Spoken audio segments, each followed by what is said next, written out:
আসসালামু আলাইকুম রহমতুল্লাহ বরকাতু। সুপ্রিয় দর্শক শ্রোতা, আশা করি আল্লাহর রহমতে আপনারা সবাই সুস্থ আছেন, ভালো আছেন। আরেকটি নতুন ব্লগে আপনাদের সবাইকে স্বাগতম। তো আজকে ভিন্ন ধরনের চিকেন রোস্ট করব, একদমই অয়েল ফ্রি। তো এখানে দেখতে পাচ্ছেন এটা হচ্ছে ভাপা পিঠা বানানোর ছাঁচ, আর ছাঁচের উপরে এভাবে নেট দিয়ে নিয়েছি। তো এখানে চিকেন আছে আর কিছু মশলাপাতি লাগবে। এখানে আমি পেঁয়াজ কুচি করে নিচ্ছি, ঝাল আছে, রসুন আছে, এগুলো বাটার পরে চিকেন ফ্রাইয়ের কাজ শুরু করব। তো দেখতে থাকুন আর চিকেন রোস্ট কিভাবে করি। প্রথমে আমি এই পেঁয়াজগুলো বেটে নেব।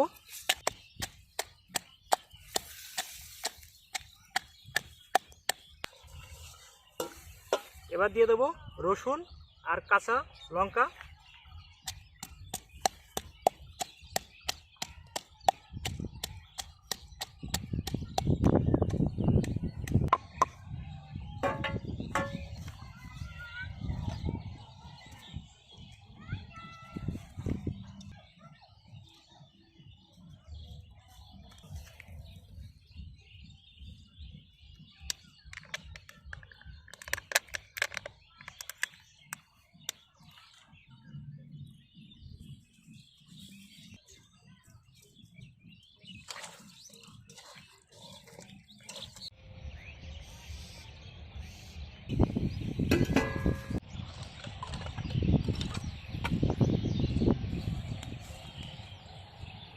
এখানে দেখতে পাচ্ছেন চুলায় আগুন ধরিয়ে দিয়েছি। তো এখন এর মধ্যে দিয়ে দেব লবণ,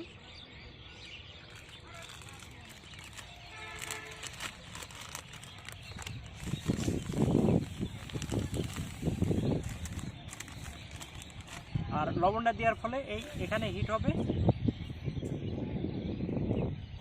আর হিটটা এই উপরে লাগবে।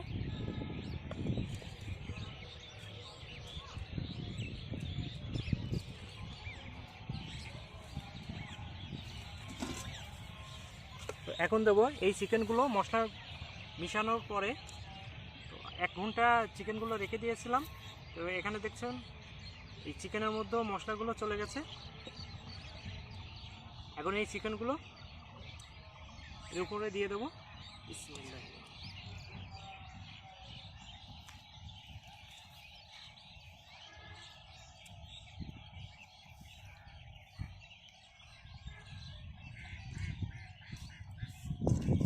এই বাকি মশলাগুলো চিকেনের উপর দিয়ে দেবো।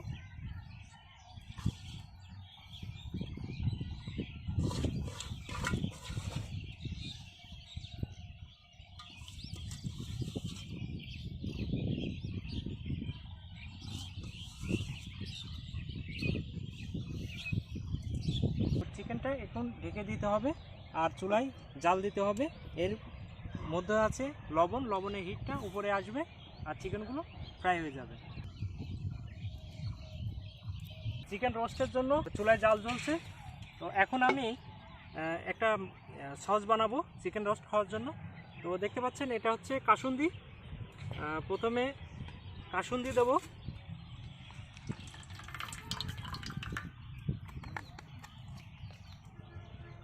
এটা হচ্ছে টমেটো সস,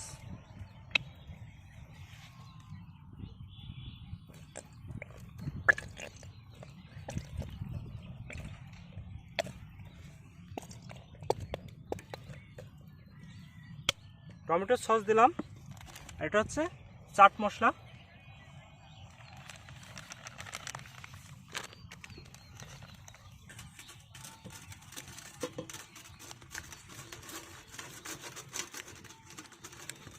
টমেটোর সস, কাসুন্দি, চাট মশলা মিশালে দুর্দান্ত স্বাদের সস হয়, অনেক স্বাদের লাগে।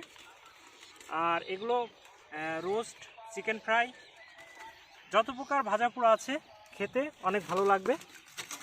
আপনারা বাড়িতে ট্রাই করতে পারেন। এভাবে সস মিশাবেন, কাসুন্দি একটু পরিমাণে বেশি দেবেন, টমেটো সসটা একটু কম, সাথে চাট মশলা দেবেন।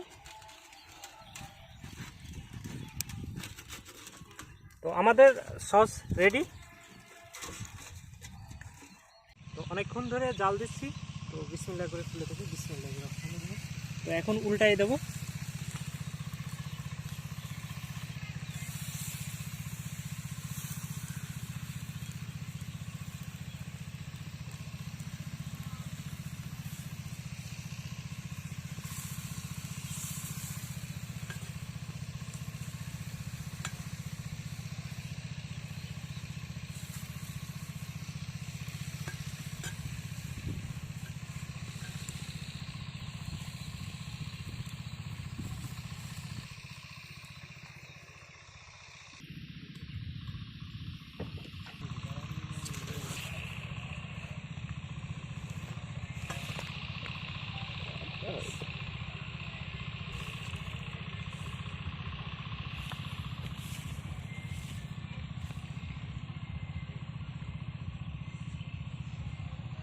আলহামদুলিল্লাহ, তো দেখতে পাচ্ছেন চিকেন রোস্ট কমপ্লিট। এখন খাওয়ার পালা। বিসমিল্লাহির রহমানির রহিম।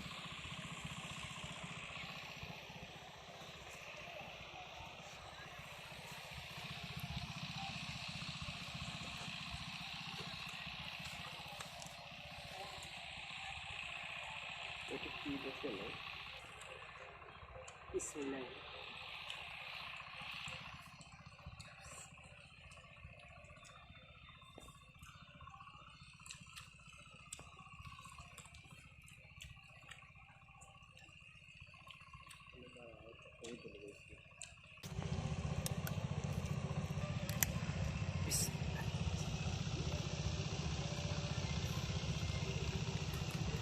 কেমন হয়েছে?